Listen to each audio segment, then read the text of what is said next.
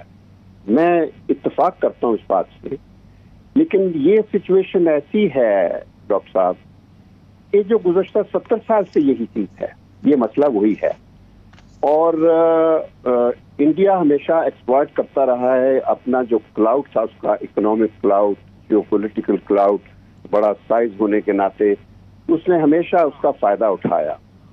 لیکن یہ ہے کہ ہم لوگ ان طاقتوں کا رویہ نہیں بدل سکے جن طاقتوں کے رویے کی وجہ سے انڈیا یہ سارا کھیل کھیل رہا ہے۔ یعنی گزشتہ 6-7 سال سے جو مودی نے کھیل رچایا ہوا ہے، یعنی ایک ہندو راشٹرا جس کو بلڈ کر رہا ہے، جس کی تعمیر کر رہا ہے، وہ ہندوتوا کی آئیڈیالوجی کی بنیاد پر، جس کے ذریعے سے وہ اپنے ملک میں اس کی جو ساکھ تھی وہ ختم ہو گئی ہے، کیونکہ انڈیا کے جو عوام ہیں وہ ناخوش ہیں اس کی پالیسیوں سے۔ جو انڈیا آج تک ایک بڑی جمہوریت کے طور پر دیکھا جاتا تھا، آج وہ ایک ورسٹ آٹوکریسی بن گئی ہے، جہاں ایک ناپسی سوچ کا بندہ، فاشسٹ سوچ کا بندہ اپنے ملک کے لیے ہی نہیں بلکہ پورے خطے کے لیے غلط فیصلے کر رہا ہے۔ تو میں منیر کی بات کی طرف جاؤں گا۔ کشمیر کے حوالے سے ہمیں 5 اگست 2019 کو ایک بہت بڑا موقع ملا۔ مجھے یاد ہے ڈاکٹر صاحب، میں آپ کو یہ بتانا شیئر کر رہا ہوں کہ جب یہ ہوا 5 اگست کو، اس سے اگلے دن یہاں ایک گروپ ہے بڑا، جس میں ہم سب ریٹائرڈ لوگ ہیں سارے شعبوں سے، تو سب بہت غصے سے بات کر رہے تھے کہ یہ کیسے ہو گیا، کیوں ہو گیا۔ آخر میں مجھے موقع ملا تو میں نے صرف اتنا کہا کہ میں آپ سب سے اختلاف کرتا ہوں۔ میں سمجھتا ہوں کہ جو 370 آرٹیکل ایبروگیٹ ہوا ہے یہ بلیسنگ ان ڈسگائز ہے، ٹھیک، اور یہ ہمارے لیے اب وہ چیلنج نہیں بلکہ ایک اپرچونٹی کے طور پر آیا ہے، کیونکہ 1947 میں انڈیا نے کشمیر کو آکیپائی کیا، 2 سال کے بعد انڈیا نے یہ آرٹیکل 370 کا پردہ ڈال کر اپنا جو ایگریشن تھا اس کو کور اپ کر دیا تھا۔ تو 70 سال تک یہ جو ایگریشن تھا کور رہا، پردے کے پیچھے رہا، جو پچھلے سال مودی کی حرکت کے نتیجے میں وہ پردہ اٹھ گیا، دنیا کو ایگریشن نیکڈ آنا شروع ہو گیا۔ اچھا ذرا آپ کے پروگرام پہ یہ کہا کرتا تھا، یہاں ذرا رکے، میں اسی پوائنٹ پہ میں کاؤنٹر ویو لینا چاہتا ہوں۔ اکرام سہگل صاحب، ہندوستان میں تو شادیانے بجائے جاتے ہیں، ہم جو یہ تجزیہ یہاں پہ آفر کر رہے ہیں کہ ہندوستان کی مشکلات میں اضافہ ہو رہا ہے، وہاں سے تو وہاں تو ان کی پاپولیرٹی میں بی جے پی کی، RSS کی، وشو ہندو پریشاد کی، نریندر مودی کی پاپولیرٹی میں اضافہ ہو رہا ہے، وہ تو ایک ڈیفرنٹ ٹریجیکٹری پہ جا رہے ہیں۔ آئی تھنک آپ کو یہ غلط انفارمیشن ہے۔ میں بالکل اگری کرتا ہوں امبیسڈر منیر اکرم صاحب سے اور امبیسڈر شمشاد صاحب سے، کیونکہ ڈفرینٹ ان کی وہ بیسکلی ان کی دونوں ویوز کنسائڈ کرتی ہیں، اور ہم بڑے خوش قسمت ہیں کہ ایسے منجے ہوئے ڈپلومیٹ ہمیں ریپرزینٹ کرتے رہے پاکستان میں اور کرتے ہیں۔ دیکھیے بات یہ ہے کہ انڈیا کے اندر بڑی سخت شزم ہے، اور یہ شزم جو ہے، اور یہ شزم خالی پولیٹیکل نہیں ہے، یہ اکنامک شزم ہے، اور بیسکلی ان لوگ نے جو یہ کیا ہے، what they have done is، بالکل میں اگری کرتا ہوں امبیسڈر شمشاد صاحب سے کہ this is a blessing in disguise، because what they have made، Kashmir کو انہوں نے tripartite dispute بنا دیا، جو ابھی تک in all purposes it was a dispute between India and Pakistan. Now China is a part of the dispute. تو China جو ہے، چین جو ہے، وہ ہر چیز جو کرتا ہے وہ ڈائریکٹلی نہیں کرتا، وہ انڈائریکٹلی کرتا ہے۔ لیکن ون آف دی تھنگز از، خیر اپنا لائن آف کنٹرول میں تو ابھی بھی وہ across the line of actual control ہے، جو کچھ بھی انڈیا بولے۔ لیکن دوسری بات آپ دیکھیں ان کی جو ایکشن ہے ایران میں، چابہار میں، اور دوسرا چابہار چھوڑیں، جو انرجی برج بڑے پروجیکٹ انہوں نے کینسل کیا ہے اور ایران کے ساتھ ڈائریکٹلی چین نے کیا ہے، these are very significant moves. میں سمجھتا ہوں کہ مودی نے اپنے ایکشنز کے تھرو انڈیا کی یونین کو جیپرڈی میں ڈال دیا۔ ہمارا پرابلم یہ ہے کہ ہمیں ڈپلومیٹکلی ہم تو جتنا کچھ کریں، ہمارا پرابلم ہے PR کا، ہمارا جو امیج ہم پروجیکٹ کرنا چاہتے ہیں، اور میں بار بار یہ کہتا رہا ہوں اور کہتا رہوں گا کہ ہمیں چاہیے کہ ایمبیسڈر شمشاد صاحب جیسے لوگ ان لوگوں کو جہاں جہاں یہ سرو کر چکے ہیں وہاں پر ان کو بھیجنا چاہیے، اور ان کی بولے کہ ان کی رولوڈیکس کھول کر کے ان کی جتنی بھی اس علاقے جس شہر مانے کہ جس ملک میں نے سرو کیا ہے وہاں پر پبلک اوپینین جو ہے وہ تھرو جو ان کے کانٹیکٹس تھے ان کو بات کریں، ان کو بتائیں انڈیا کے بارے میں. اور یہ خالی ایک یہ تو ہم چاہتے ہیں کہ ہمیں کم سے کم 20-25 جگہ لوگ جائیں اور یہ کریں. جب تک پبلک اوپینین کو نہیں پتہ چلے گا کہ انڈیا کے اندر کیا ہو رہا ہے. اور دوسری بات ہمیں تھوڑا سا پیشنس ایکسرسائز کرنا پڑے گا، اور پیشنس ایکسرسائز کے علاوہ تھوڑا ہمیں دکھانا پڑے گا کہ ہم بھی ان کی جو خالی ریٹرک سے بات نہیں بنتی، تھوڑا ہمیں بھی دکھانا پڑے گا کہ بھئی ہم بھی کچھ کر سکتے ہیں. دیکھیے geo political circumstances are against India. Afghanistan کے جو پلیٹ فارم تھا، ایک سیکنڈ اگر ایک مجھے اجازت دے دیں، یہ جو پبلک اوپینین کا ایشو ہے نا، میں اکرام سیکل صاحب پھر آتا ہوں، میں آپ کی طرف پھر آؤں گا بیکاز منیر اکرم صاحب نے چلے بھی جانا ہے، تو اس سے پہلے جلال صاحب کو کوئکلی لے لوں.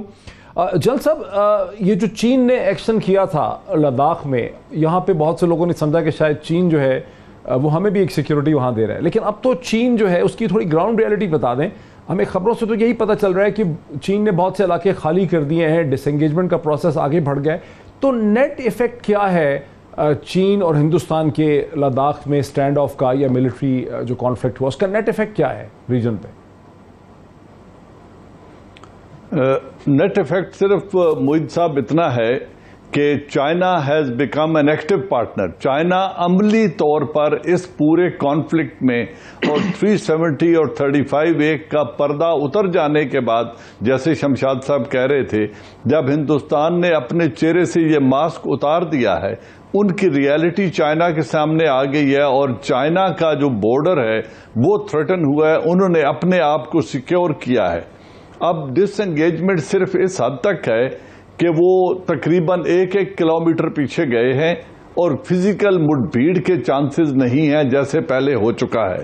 لیکن پرنسپل پوزیشن سے نہ چائنا پیچھے ہٹا ہے، نہ ہی ہندوستان نے اپنے آپ کو ادھر کوئی نرمی دکھائی ہے، بلکہ وہ اس ایریا کو مزید ری انفورس کرنے جا رہا ہے.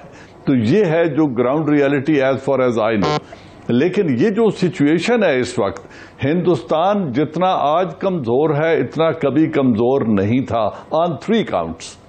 پہلی بات یہ ہے کہ ہندوستان کی سوسائٹی میں جتنے فشر، میں وہی اسی کی طرف آ رہا ہوں، ہندوستان کی سوسائٹی میں جتنے فشرز آج ہیں، جتنے وہ پروناؤنسڈ ہیں، جتنی اس کی ولنریبلٹی مائنورٹیز کے اعتبار سے اور انٹرنل کوہیژن کے اعتبار سے آج ولنریبل ہے، اتنا ہندوستان کبھی نہیں رہا. وہ جو سیکولرزم کا کلوک تھا، جو پردہ تھا، اس کے اندر رہتے ہوئے وہ سب کچھ کر رہے تھے. نیکڈ ایگریشن مائنورٹیز کے خلاف نہیں تھی، آج وہاں ہو رہی ہے. کشمیر اتنا ایلینیٹڈ پہلے کبھی نہیں تھا. وہاں مفتیز اینڈ عبداللہز ہندوستان میں یونین کے حامی تھے اور حریت والے آزادی کے امیدوار تھے.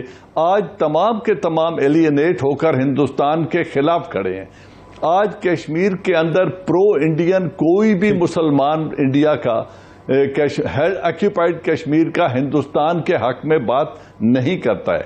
اور آج ساری دنیا، جس طرح ابھی منیر اکرم صاحب فرما رہے تھے یا شمشاد صاحب نے کہا، آج پوری دنیا یہ ریئلائز کر رہی ہے کہ انڈیا ایگریسر ہے. لیکن میرا جو خدشہ ہے، اور ہسٹوریکلی میں 4 ایگزامپلز آپ کے سامنے رکھ دیتا ہوں، پاکستان کو ڈپلومیسی نے کبھی پے نہیں کیا. ڈپلومیٹک پلڑا انڈیا کا ہی بھاری رہا ہے. جب ہم پہلی دفعہ UN میں گئے، اس کے باوجود کہ ہم بڑا بیر اور یہ سب کچھ امریکہ کو دے چکے تھے، رشیا نے ہمیں ویٹو کر دیا اس معاملے پہ، اور پھر ہمیں کبھی دوبارہ جانے کی جرت نہیں کی. پھر ہم نے جب 1971 ہوا تو پیس اینڈ فرینڈشپ کا ٹریٹی USSR کے ساتھ کر انڈیا نے ایگریشن کی، ہمیں 2 لخت کر دیا. حالانکہ ایسٹ پاکستان انڈیا کا نہ انٹیگرل حصہ تھا، نہ وہ مجھے ذرا منیر اکرم صاحب کے پاس جانے دیجئے. آپ یہ پوائنٹ کو لے کے اس کی وجہ یہ ہے کہ منیر اکرم صاحب صرف پہلے پارٹ میں میرے ساتھ ہیں. میں آپ کے پاس پھر آؤں گا, ہم ہیں اکٹھے بریک کے بعد بھی, لیکن منیر اکرم صاحب بریک کے بعد ہمارے ساتھ نہیں ہیں. منیر اکرم صاحب, آپ نے سب کچھ سن لیا, اور جنرل صاحب تو پوائنٹڈلی یہ کہتے ہیں کہ ڈپلومیسی نے ہمیں کبھی پے آف نہیں کیا ہے, ہمیں ہمیشہ ماری پڑی ہے نیگوسیشن ٹیبل کے اوپر. موہد بھائی شاید صحیح ہو, تاریخ کو اگر دیکھیں, پر اس پہ ڈپلومیسی کی کتنی ایکویشن تھی وہ ہم نے دیکھنی ہوگی ہسٹوریکلی. پر جو سب میں اہم بات یہ ہے کہ ڈپلومیسی کا جو رول ہوتا ہے, ڈپلومیسی کا رول ہوتا ہے ایک انوائرمنٹ کریٹ کرنے کے لیے, جہاں جو اصل جو ڈیسائسو فیکٹرز ہوتے ہیں وہ ملک کی طاقت ہے. اگر ملک میں طاقت ہو تو اس کی ڈپلومیسی بھی طاقتور ہوگی اور اس کو فیصلے صحیح ملیں گے. پر اگر ملک کمزور ہو اکنامکلی, پولیٹیکلی, اندرونی اگر ہمارے ڈویژنز ہوں تو اس سے ڈپلومیسی بھی کمزور ہو جاتی. تو اگر تاریخ کو دیکھنا ہوگا کہ 71 میں کیا ہوا, کیوں ہوا, وہ میرے خیال میں جو ہماری کمزوریاں تھیں وہ ڈپلومیسی کی کمزوریاں نہیں تھیں, وہ ہماری خود کی نیشنل کمزوریاں تھیں جس وجہ سے ہم نے مار کھایا. پر to get back to the point, بات یہ ہے کہ ہندوستان اس وقت, جیسے جنرل صاحب کہہ رہے ہیں کہ ہندوستان میں کافی ڈویژنز ہیں. میرے خیال میں 3 اور وجہ ہیں جو ہم نے دیکھنا چاہیے کہ کیوں ان کی کمزوری کیا ہے. پہلی چیز تو اکانومی, جو سب دیکھ رہے تھے کہ یہ فاسٹسٹ گروئنگ ڈیولپنگ کنٹری ہے, اس کی اکانومی بیٹھ گئی ہے. Indian economy will contract by at least 11-12% in this year, in 2020. Secondly, یہ جو کووڈ جو پینڈیمک ہے اس سے جو نقصان ان کو ہوا, پہلے جو جس طرح سے انہوں نے ریئیکٹ کیا ہے اور جو مائیگرنٹس کے ساتھ جو حال ہوا ہے, ایک کیوس پھیل گیا وہاں ہندوستان میں. سر میں بریک لینی ہے مجھے, اس لیے وائنڈ اپ کر لیں سر, کنکلوڈ کریں, بریک لینی ہے مجھے. تیسری چیز جو دیکھنے کی ہے, کنکلوڈ کیجئے. یہ جو لداخ میں ہوا ہے, لداخ میں جو ہوا ہے اس سے یہ کیوں ہوا ہے. جے شنکر نے تو کہا تھا کہ ہم پورا قبضہ کر لیں گے جموں اور کشمیر, پورا پاکستانی جموں اور کشمیر, اور امت شاہ نے کہا تھا کہ ہم اقصی چین بھی لے لیں گے. جو چینی ریاکشن تھا اس کا, یہ چینیوں نے دکھایا ان کو کہ جی آپ اس قسم کی باتیں نہیں کر سکتے ہیں, تو یہ ایک ریسٹرینٹ ان کے اوپر موجود ہے. تو ہندوستان کی یہ کمزوریاں ہیں, ہم نے ایکسپلائٹ کرنی ہے, ہم نے اپنا ڈپلومیٹک کیمپین جاری کرنا ہے, اپنے آپ کو نیشنلی مضبوط کرنا ہے, اور اسے امپروو کرنا ہے. ایمبیسڈر صاحب مجھے بریک لینی ہے. ایمبیسڈر منیر اکرم پاکستان کے پرماننٹ ریپرزینٹیٹو اقوام متحدہ میں ہمارے ساتھ تھے پہلے پارٹ میں, اور انہوں نے ایک ویو دیا ہمیں نیو یارک سے کہ کیسے بھارت کی مشکلات میں پہلے سے کہیں زیادہ اضافہ ہو گیا. ایک بریک لیتے ہیں اور بریک کے بعد واپس آتے ہیں اور کچھ اور نکات کے ساتھ اس ڈسکشن کو کنٹینیو کرتے ہیں. ناظرین ویلکم بیک. ناظرین وقفے سے پہلے ہمارے ساتھ ایمبیسڈر منیر اکرم بھی تھے, پاکستان کے پرماننٹ ریپ ہیں اقوام متحدہ میں, اور ہم نے یہ ڈسکس کیا کہ کیسے بھارت جو ہے وہ 5 اگست کو جب مقبوضہ کشمیر کے سٹیٹس کو بدلا گیا, آرٹیکل 370 اور 35A کو ختم کر کے, اسی تاریخ کو اب رام مندر جو ہے اس کا فاؤنڈیشن سٹون رکھا ہے ہندوستان کے وزیر اعظم جناب نریندر مودی. منیر اکرم صاحب کا یہ کہنا تھا کہ بھارت کے چہرے سے جو ماسک تھا وہ اتر گیا ہے, کشمیر کی صورتحال بھی لوگوں کو پتہ ہے, لیکن ممالک ابھی بھارت کے خلاف, ہندوستان کے خلاف پوزیشن لینے کو تیار نہیں ہے, جس پہ شمشاد احمد صاحب کا کہنا تھا کہ یہ مسئلہ ہمیشہ سے ہے. جلال صاحب کا یہ کہنا ہے کہ جلال ایوان کا کہنا ہے کہ پاکستان کی ڈپلومیسی ہمیشہ کمزور رہی ہے. اکرام سہگل صاحب بھی ایمبیسڈر منیر اکرم سے ایگری کرتے ہیں. یہاں تک کی تو ساری ڈسکشن ہے. اس کو لے کے اگر ہم تھوڑا سا آگے میں چل سکوں, جلال صاحب, جنرل اعجاز ایوان اور اکرام سہگل, آپ دونوں ملٹری پرسونل رہے ہیں, آپ ایک ملٹری اسٹریٹجی کی نظر سے صورتحال کو دیکھتے ہیں. میں نے کچھ پیس لکھنا تھا اگست 5 کی مناسبت سے, میں اس پہ ریسرچ کر رہا تھا, بہت سی کتابیں میں نے نکالی. مجھے سمجھ آئی کہ گرداسپور کا ڈسٹرکٹ, جس نے گرداسپور کی ڈسٹرکٹ کے بغیر ہندوستان نہ تو کشمیر کے ساتھ الحاق کر سکتا تھا, نہ اس کے وہاں پہ جنگ لڑ سکتا تھا. گرداسپور کا ڈسٹرکٹ ماؤنٹ بیٹن نے ریڈ کلف ایوارڈ کو اثر انداز ہو کے گرداسپور کا ڈسٹرکٹ جو ہے وہ ہندوستان کو دیا. سوال پیدا ہوتا ہے کہ کیوں دیا. جب ایمرجنس آف پاکستان کو لائن بائی لائن پڑھتے ہیں چودھری محمد علی کی کتاب کو تو سمجھ آتی ہے کہ ماؤنٹ بیٹن کا ایک بہت بڑا مسئلہ یہ تھا کہ ہندوستان کو رکھنا ہے برٹش کامن ویلتھ میں. تو ایک طرح سے ہندوستان کو برٹش کامن ویلتھ میں رکھنے کے لیے کانگریس کو منانے کے لیے کشمیر کی ڈیل جو ہے وہ ماؤنٹ بیٹن ہمیں وہاں پہ کرتا نظر آتا ہے. میرا آپ دونوں سے سوال ہے جو بھی اس کو پہلے لینا چاہے کہ اگر یہ گراؤنڈ ریالٹی ہے بھارت کے سائز کی اور بھارت کی امپورٹنس کی تو پھر آگے ہمیں کیا نظر آ رہا ہے؟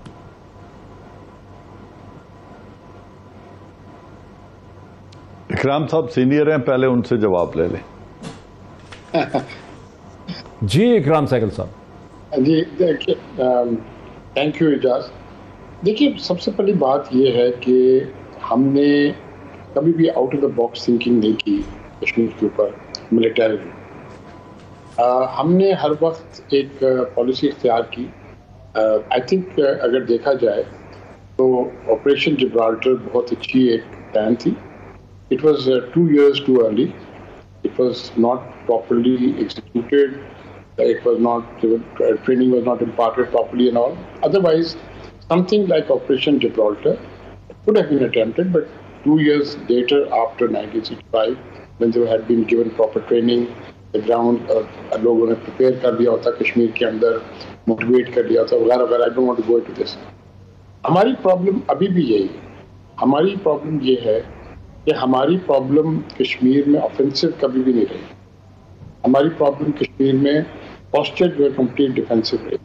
ہمارے کبھی بھی ہمارے کسی جگہ پر بھی میں نہیں سمجھتا کہ ہم جس طرح ابھی ڈپلائمنٹ ہے وہ ایسے کہیں پر بھی ہم ایسا کریٹ کر سکتے ہیں. ایک لمیٹڈ آفینسو ہم نے ضرور کی تھی کارگل میں. Again it was very badly planned, it was badly executed.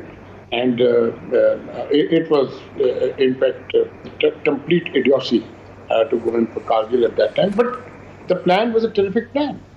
وہ تو بڑی اچھی پلان تھی, بٹ وہ ٹائمنگ نہیں ٹھیک تھی اس پلان کی. ٹھیک ہے نا.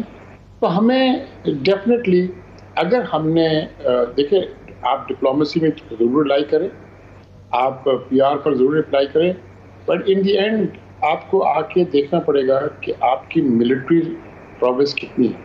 ناؤ ہمیں بڑا شکر ادا کرنا چاہیے کہ لاسٹ 2 decades میں ہمیں باقی جو دشواریاں ہوئی ہیں, لیکن پاکستان آرمی کو پرٹیکولرلی بڑی اچھی بیٹل اناکولیشن ہوئی ہے. اور جو amount of combat readiness that they have now achieved including general Aijaz مان سٹنگ ہے, آپ یہ آپ سوچ بھی نہیں سکتے پاکستان میں کبھی ہوا ہے. تو آپ کے پاس ایک بیٹل ہارڈنڈ آرمی آپ کے پاس ہے. اچھا میرے ساتھ اب آپ اس آرمی سے کیا کریں گے؟ ٹھیک ہے, اگر وہ ٹھیک ہے, لیکن ہے کرنے کے لیے کچھ, وہ دوسری بات. ہاں ہاں. اچھا سر مجھے اسی سوال کو ذرا لے کے جانے دیجیے شمشاد احمد خان صاحب کے پاس. اس کی وجہ یہ ہے کہ میں جان صاحب کو بھی پھر لوں گا اس میں, لیکن شمشاد احمد خان صاحب جب کارگل کا ذکر کرتے ہیں, سہگل صاحب کے بیڈلی پلانڈ آپریشن تھا, مجھے یاد پڑتا ہے جو کچھ میں نے پڑھا ہے کہ کارگل کو انٹرنل پولیٹیکل سپورٹ بھی نہیں تھی. وزیر اعظم عمران نواز شریف جو ہے ان کی سپورٹ بھی نہیں تھی. وہ دوسری طرف دیکھ رہے تھے, کچھ اور ہی سوچ رہے تھے. اور اس کی جو لارجر انٹرنیشنل سپورٹ سسٹم ہے, یہ لارجر, اس پہ کیسے رد عمل ہوگا, کیسے ہم اس کو ڈکلیئر بھی کر سکتے ہیں کہ نہیں کر سکتے. ایئر فورس اس میں جو تھی اس کی بہت ضرورت تھی, لیکن ایئر فورس آن بورڈ ہی نہیں تھی. تو یہ سب چیزیں بھی اس میں ہوئی ہیں. شمشاد صاحب آپ اسے جو یہ کہا ہے سہگل صاحب نے کہ ہم آپریشن بھی اگر بریلینٹ ہوتے ہیں, کیپیبلٹی بھی ہے, لیکن ڈپلوائے نہیں کر سکتے, لارجر کانٹیکسٹ کو سمجھ نہیں سکتے, اس پہ آپ کا کیا رد عمل ہے؟ ڈاکٹر صاحب اگر آپ مجھے اجازت دیں تو میں آج آپ کی اس نشست میں صرف کشمیر پر بات کرنا چاہوں گا. کارگل میرا خیال ہے موقع نہیں اس موضوع پر اس وقت بات کرنے کا. صرف میں کشمیر پہ اس وجہ سے بھی کہ پچھلی میری گفتگو نامکمل رہ گئی تھی اور منیر نے بہت اچھی بات کر گیا. انفیکٹ وہ ہماری ساری گفتگو کا جو سم ٹوٹل ہے وہ بیان کر گیا کہ سارا مسئلہ جو ہے وہ پاکستان کی اپنی پوزیشن پر ہے, ہماری کمزوریاں ہیں, یعنی جس وجہ سے ہم اپنی مسئلے حل نہیں کروا سکے. یہ اس کا مقصد یہ تھا کہنے کا. صرف میں اسی بات پر یہ اپنی طرف سے ایک انٹروینشن جو میری ہے وہ یہ ہے کہ ہم یقیناً ہمارے اندر بہت مسائل ہیں, بہت کمزوریاں ہیں اور بڑی نیگیٹو فہرستوں کا حصہ ہیں، بلکہ ان کی سر فہرست رہے ہیں. لیکن یہ کہنا کہ پاکستان ایک کمزور ملک رہا ہے، اس بات سے میں اتفاق اس وجہ سے نہیں کر سکتا کہ ہم نے گزشتہ 70 سالوں میں بڑی بڑی طاقتوں کو ان کی جنگیں جیت کر دی ہیں. ہم نے ایک امپائر کو ڈسمینٹل کر کے چھوڑا ہے، سوویت جس کو مغرب ایول امپائر کہا کرتے تھے، اس کو ہم نے ڈسمینٹل کیا. اس کے بعد پھر مشرف کے دور میں اٹلی امریکہ کو افغانستان میں ہم نے اتنی مدد کی کہ ہماری کوششوں کے ساتھ بڑی طاقتیں اپنی جنگیں جیتتی رہی ہیں. تو ہم اپنی جنگ کیوں نہیں جیت سکتے؟ یہ میرا سوال ہے، یہ میں پوچھنا چاہتا ہوں، کیونکہ ہمارے بات وہ کر گئے، لیکن کاش وہ یہ منیر اکرم یہ کہہ دیتا کہ آج پاکستان کی ایک ایسی قیادت ہے جس کی بات دنیا سنتی ہے، جس کی بات دنیا سمجھتی ہے. میں نے غالباً آپ کے پروگرام میں ڈاکٹر صاحب ایک دفعہ ذکر کیا تھا کہ ہمارے 100 سفیر بھی پچھلے 70 سالوں میں وہ کچھ نہیں کر سکے جو ہمارے موجودہ قیادت نے اس 1 یا 2 سال کے عرصے میں کر دیا، کیونکہ اس کی ایک جو ہے کریڈیبلٹی دنیا میں کہ دنیا سمجھتی ہے اس کی بات کو. تو اس وجہ سے آج دنیا میں اس کے ہاتھ مضبوط کرنے کے لیے اب تو سفارتکاروں کا فرض بن جاتا ہے کہ وہ اس کی پوزیشن اور مضبوط کرے، اور اس کے لیے کنکریٹ آئیڈیاز آنے چاہیے بڑے تجربہ کار سفارتکار. یہ بڑا مفصل آپ کا ڈاکٹر صاحب پوائنٹ آف ویو، بڑا ابھی تک کمپریہنسو آپ کا بڑا پوائنٹ آف ویو آیا. کوئک میں جنرل صاحب کو بریک سے پہلے، جنرل صاحب یہ جو شمشاد صاحب کہتے ہیں کہ اگر ہم دوسری بڑی طاقتوں کی جنگیں لڑتے رہے ہیں، ان کو فتح سے ہمکنار کرتے رہے ہیں، امریکہ کی طرف ان کا اشارہ ہے، افغانستان کی طرف اشارہ ہے، تو ہم اپنی جو جنگیں ہیں اس کو ہم جو اپنا جو کاز ہے اس کو ہم نہیں ٹھیک طرح سے ہینڈل کر سکے. معید بات بالکل درست کہہ رہے ہیں شمشاد صاحب. بات یہ ہے کہ ہم اچھے معاون تو ثابت ہو سکتے ہیں اور ہوتے رہے ہیں جب تک ہمیں ڈپلومیٹک سپورٹ رہی ہے طاقتور ممالک کی، تو وی ہیو ڈن ونڈرز. میں پھر اسی پوائنٹ کی طرف آؤں گا کہ جب ہمارے مفاد کی بات ہوئی تو ہمیں وہ ڈپلومیٹک سپورٹ نہیں مل سکی جو دنیا کو ملتی، جو اس وقت ہی ہم نے یو ایس ایس آر کو ڈس انٹیگریٹ کرنے میں کلیدی کردار ادا کیا، لیکن امریکہ اور ویسٹ ہمارے ساتھ کھڑا تھا. امریکہ کی ہم نے مدد کی تو امریکہ اور ویسٹ ہمارے ساتھ کھڑا تھا اور ان کو یو این کا کور موجود تھا. ہم یہ سب کچھ آج بھی کر سکتے ہیں. میں نے پہلے یہیں سے بات کی ابتدا کی تھی کہ ہمیں جب تنہا چھوڑ دیا جاتا ہے، ہم سے بڑا بیر لے لیا گیا لیکن رشیا کا ویٹو کسی نے نہیں رکوایا. 71 وار میں نے یہ بات نہیں کی تھی کہ ڈپلومیٹک فیلئر ہے، صرف وہ ملٹری فیلئر بھی تھا، پولیٹیکل فیلئر بھی تھا، ڈپلومیٹک فیلئر بھی تھا، لیکن اس میں ڈپلومیسی نے یا ویسٹرن کنٹریز نے ہماری مدد نہیں کی، حتیٰ کہ چین اور امریکہ بھی ہماری مدد کے لیے نہیں آیا اور Hindustan U S S R کے ساتھ ایک معاہدہ کر کے ہمیں ڈس انٹیگریٹ کر کے چلا گیا. پھر ہم 1984 میں امریکہ کی جنگ افغانستان میں لڑ رہے تھے یو ایس ایس آر کے خلاف. انڈیا نے سیاچن آکوپائی کر لیا اور امریکہ نے ہماری طرف دیکھا تک نہیں اور اس میں ہمارے ساتھ کوئی معاونت نہیں کی. ill planned, ill executed Kargil. I agree with اکرم صاحب، لیکن ill timed, I would say ill timed. لیکن اس میں بل کلنٹن نے جو امداد انڈیا کو دی وہ اسٹریٹجک ایمبریس بن گیا ان دونوں کا پاکستان کے خلاف، لیکن پاکستان کی مدد کسی نے نہیں کی. تو جب یہ دنیا اپنے مفاد کے لیے ہمیں استعمال کرتی ہے تو وی ڈیلیور، لیکن جب ہمارے مفاد کی بات ہوتی ہے تو دے لک دی ادر وے. اب ہم نے دیکھنا یہ ہے ڈپلومیسی ایک ایسا پروسیس ہے جو صرف ایک بات، ڈپلومیسی کو کوئی آدمی ڈسکنٹینیو نہیں کر سکتا. یہ جنگ میں بھی جاری رہتی ہے، امن میں بھی، لیکن ملٹی پرانگ اپروچ ہوگی تو کشمیر حل ہوگا. الون ڈپلومیسی سے نہیں ہوگا، یہ لکھ لیں. اور میرے خیال میں منیر اکرم صاحب بھی یہی بات کہہ کے گئے ہیں اور ہمارے یہ دونوں جو لرنڈ دوست بیٹھے ہیں یہ بھی یہی کہیں گے کہ diplomacy alone will not get you Kashmir. یہ لکھ لیں آپ. میرے ساتھ رہیے، ایک بریک لیں، اس ڈسکشن کو آگے بڑھاتے ہیں آفٹر دا بریک. ناظرین ویلکم بیک. ناظرین وقفے سے پہلے شمشاد احمد خان صاحب کا یہ کہنا تھا کہ عمران خان کی حکومت نے پہلے سے کہیں زیادہ بہتر گلوبل انگیجمنٹ کی ہے، دنیا کو انگیج کیا ہے، پاکستان کے امیج کو، پاکستان کے موقف کو دنیا کے سامنے بہتر پریزنٹ کیا ہے. لیکن مسئلہ اور چیلنج یہ ہے کہ اس کے ساتھ ہی جہاں عمران خان حکومت خطے میں امن کی خواہاں تھی، اس کی کوشش کر رہی تھی، یہی اس کا پلیٹ فارم تھا، یہی اس کا مین مقصد تھا، وہاں نریندر مودی کی جو انتہا پسند حکومت ہے بھارتیہ جنتا پارٹی کی، وہ مذہبی انتہا پسندی سے تھرائیو کرتی ہے، وہاں سے اسٹرینتھ ڈرائیو کرتی ہے، اور کشمیر، مقبوضہ کشمیر اور پاکستان اب اس کی الیکٹورل پالیٹکس کا بہت بڑا حصہ بن چکے ہیں. جو انسانی صورتحال ہے ہیومن رائٹ کی، وہ مقبوضہ کشمیر میں بدترین سے بدترین ہوتی چلی جا رہی ہے، جہاں اس طرح سے اب لوگوں کو ٹریٹ کیا جا رہا ہے جس طرح 17ویں اور 18ویں صدی کی جو لیٹن امریکہ کی نو آبادیاں تھیں، اسپین کی یا پرتگال کی بعض جگہوں پہ، جس طرح سے وہاں تشخص کو مٹایا گیا، اس طرح سے کشمیری مسلمانوں کے تشخص کو، ان کی حیثیت کو مٹانے کی کوشش کی جا رہی ہے. اکرام سہگل صاحب، پاکستان کو کیا کرنا ہوگا انٹیلیجنٹلی؟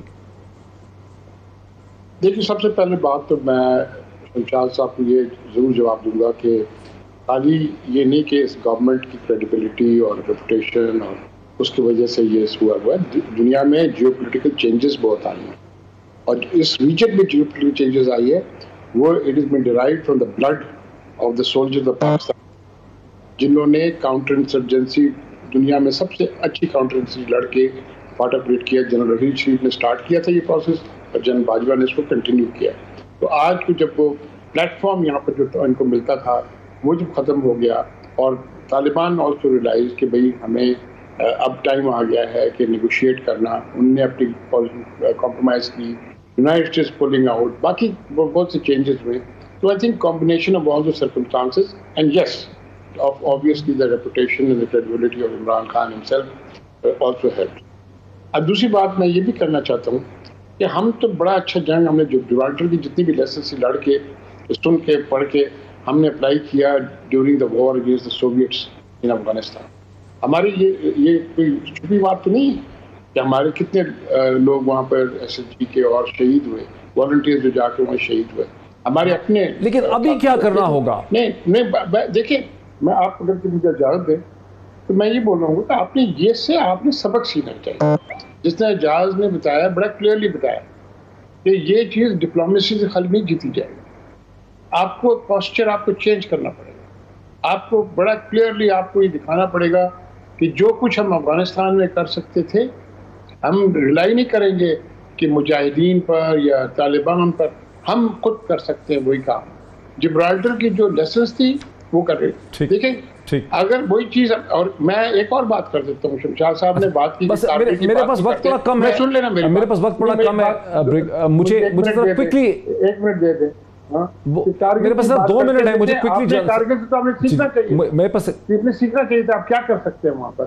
شمشاد صاحب اوائڈ نہ کریں اس بات کو. کارگل سے آپ کو سیکھنا چاہیے تھا کہ آپ کافی کچھ کر سکتے ہیں بہت سی جگہوں میں. کارگل کی آپ مثال استعمال کرتے ہیں. ٹھیک ہے، ٹھیک ہے. جنرل صاحب، very quick comment before the programme ختم ہو جائے، اور پھر اس کا کہ کیا کر سکتے ہیں ہم اس وقت کشمیریوں کی مدد کے لیے؟ Combination of diplomatic and non diplomatic options. تمام جنگیں $1 بلین وارز نہیں ہوتی. مضبوط معیشت گارنٹی نہیں ہوتی ملٹری سکسیس کی. اگر یہ ہوتا تو امریکہ ویتنام میں کامیاب ہو جاتا، امریکہ سیریا میں کامیاب ہو جاتا، امریکہ افغانستان میں اپنے مقاصد حاصل کر لیتا. وہ بہت مضبوط معیشت ہے. Very interesting. لیکن ہمیں کشمیر کے حصول کے لیے combination of diplomatic and non diplomatic option اگر ہم انٹیلیجنٹلی ایکسرسائز کریں گے تو we will get what we want. جی شمشاد احمد خان صاحب، اسی لائن پہ آپ کا کیا کامنٹ ہے؟ لاسٹ کامنٹ والا فارمولا دیا ہے، اس میں ایک ایلیمنٹ اور شامل کر دیجیے، اور وہ ہے کہ کشمیریوں کی تحریک آزادی کو اسٹرینتھ دینے کے لیے، مضبوط کرنے کے لیے، کیونکہ ان کو اپنی ریزیلینس آف پاور کا اندازہ ہو گیا ہے، اس کے لیے ہمیں خود کو مضبوط کرنا ہے. اپنے آپ کو اسٹرینتھن کیجیے. ہماری اسٹرینتھ سے کشمیری مضبوط ہوں گے، میں آپ کو یہ بتا دیتا ہوں، کیونکہ جب ہم اور اسٹرانگ ہوں گے تو دنیا میں ہماری کریڈیبلٹی بڑھے گی، دنیا میں ہماری بات اچھی طریقے سے سنی جائے گی. ورنہ ہم جتنا کچھ کشمیریوں کے حق میں آواز اٹھا رہے ہیں وہ کہیں نہیں جائے گا. وقت ہمارا ختم ہو گیا. شاد احمد خان صاحب کا, ایمبیسڈر منیر اکرم کا, جنرل اعجاز ایوان صاحب کا اور اکرام سہگل صاحب کا بہت شکریہ. ناظرین, فیصلہ آپ کا ہے اس ڈسکشن کے حوالے سے. آج اتنا ہی, کل پھر ملاقات ہوتی ہے. بہت شکریہ.